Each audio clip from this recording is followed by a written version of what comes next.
Hey everybody, it's Bill. And I've changed the color a little bit on my landscape so far. I think it was too white. Even though I had shades of gray in it and brown, I've went and added some more brown to the plaster. I'm going to come back and I am going to give some areas a little bit of the vintage white and light gray that I have used in certain areas of the layout, like right there. Kind of gives the rock a more shaly appearance. I've got some other colors that are up in the landscape. And coming in down the rock face here, a variety. Did a little bit right in there too to add a little bit more brown as well as some grays. Top one I just left. That's kind of a reddish brown. I like the look of that. So what I've done, and it's something that if anybody else does it, you have to use adequate ventilation. And in the garage, it's pretty easy. I can open the door and I can ventilate the garage pretty well.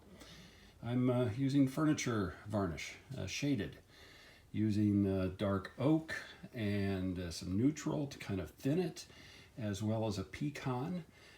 Put just a little dab in a container, kind of on different sides, like a paint palette, and then just gently dab it on and dab it in where I want it, just to kind of give it a deeper, richer earth tone, and it works. This is what I did, 25, almost 30 years ago on an old N scale layout that I had. Same concept. Looks pretty good. It dries well. It dries flat into the plaster because the plaster will absorb it. Areas that have had paint, it's kind of hard to see in the video, but it looks a little more shiny. What I'll do is I'm going to come back and I will give parts of the scenery just a quick shot of dull coat to kill the sheen on a few of those areas. And so I'm experimenting. The other areas over here should not be a problem because I will do the paint after the stain process. So I should not have any glossy areas. That way it'll all look the same. Using a variety of color patterns, blending, makes it look like rock and rock colors. So I'm happy with this. And I'm going to come back, and then on the edges where it transitions from vegetation to the rock, I will use small dabs of glue, put in some additional foliage just to kind of blend the seam in a little bit. And I'm going to start doing a little more scenery work tonight. I have come back and I have added the acrylics, some gray, some vintage white, both light gray and dark gray. A lot of the gray that you see on the top is going to be where ground cover is put in. Likewise, some of the gray that's in here is also going to be where ground cover is put in. So a lot of that's going to be hidden by trees and vegetation. But I will have some more scenery done here after a while. See what I can get done tonight. All right, still Wednesday night, out working on the layout. I've been starting to add ground cover and adding trees and foliage and debris and everything else to the next section of the layout for the scenery. So where I left off in the last video, this is the existing piece. I've added pretty much this, about a 16-inch length along this ridge. A lot of foliage, a lot of vegetation, lots of different trees. Still got some more smaller clump trees to add. I'll add those in when some of the glue dries on some of the other scenery in here, as well as some other finer details.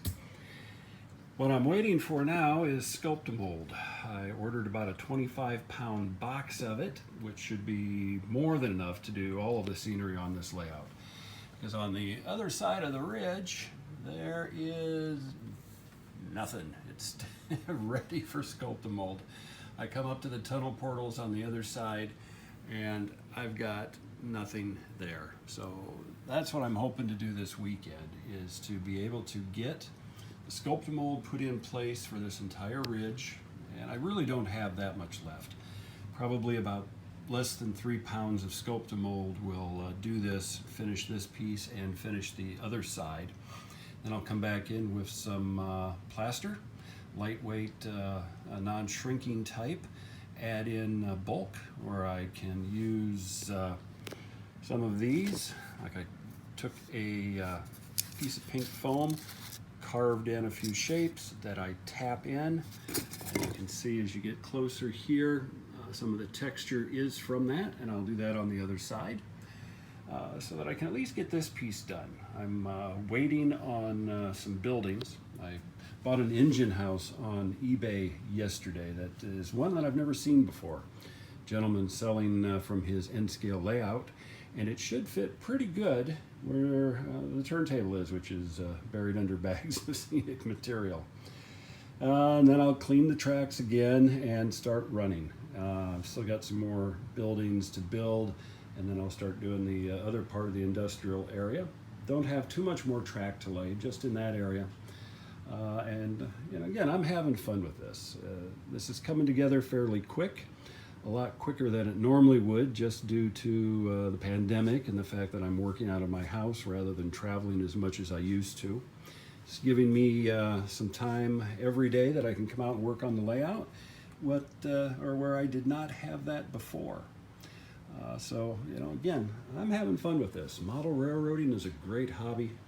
Definitely can keep you out of mischief, and it keeps you occupied. There's no boredom, even when I'm staying in the house for a long period of time. There's always stuff to do with the layouts.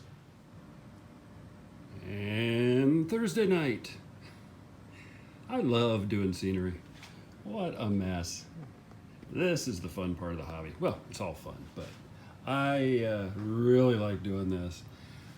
And you can see what I'm doing. So picking up from where I left off last night, which was right about this area, got more of the ridge underway. Starting to do the transition from deciduous trees to conifers.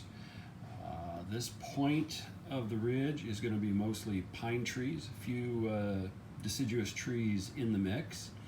That's going to set it up so that when I keep going, I will have more and more pine trees and less deciduous trees. You know, there's still going to be some. There's going to be patches where I have a fair number of deciduous, and then larger patches where I've got more conifers.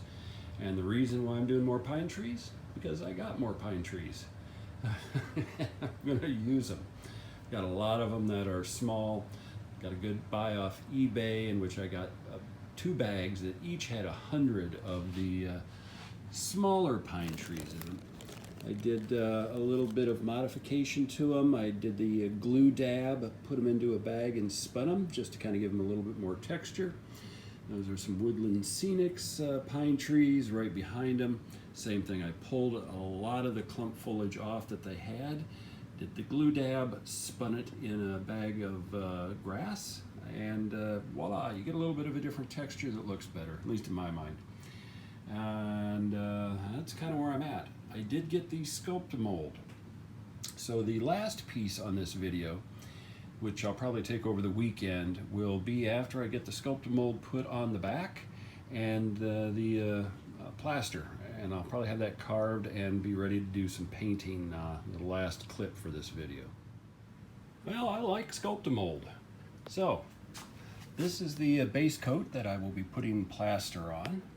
I got everything done on the ridge that I wanted to do in an hour. So I'm going to let this dry for a little while. And I got it on the other side too, up to where I left off. So I'm going to let this dry for a little while, and then I'm going to start doing the plaster overcoat. Start carving rocks, and you know what? Probably by tomorrow morning, which will be Saturday, I should be able to start staining it and actually starting to do scenery. This is going a lot quicker than I thought. Well, plaster is added along the entire length of this ridge, or at least I'm going to put it, and carving has been done. What I'm going to do now is I'm going to let it dry a little bit, and I'm going to come back over it with this brush, knock off the little rough spots on the plaster, and then at that point I will be ready to stain it. And after stained, I can then pretty much immediately go into scenery mode. So I think it's turned out fairly decent. So the last piece of this week's video will be the stain, and that will be it for this one. And I got the other side done too. And then I'm going to be doing lots more tree install. All right, I've got everything stained now on this side of the layout, as well as on the other side. What I'm going to do is I'm going to let this dry for probably about half an hour. And then what I'm going to do is I'll get out my acrylic paints, and I will do some vintage white and light gray so that I can kind of match up on the other side. This little knoll right here is going to be completely covered in vegetation, so not really any rock units on it. Still see it shiny as it's drying, and I do have the garage open to ventilate.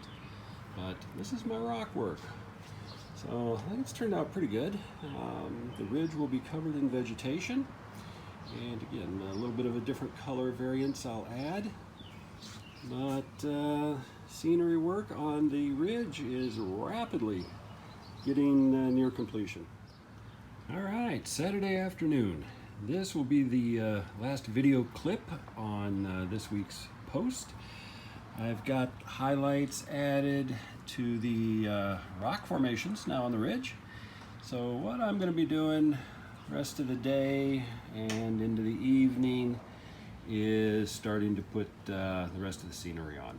I'll be starting to put the grass, bushes, trees up on top, adding some colors, little bit of bushes and some other things, and I just dropped a box of trees on my foot, and luckily they're light. And I'll go around on both sides of it. But I will clean the tracks later so that on Sunday I can run some trains, and that'll probably be the first part of next week's video. But still, garage door open, kind of bright coming in. You can see what I'm doing. And I'm having fun. So everybody have a great week. Take care.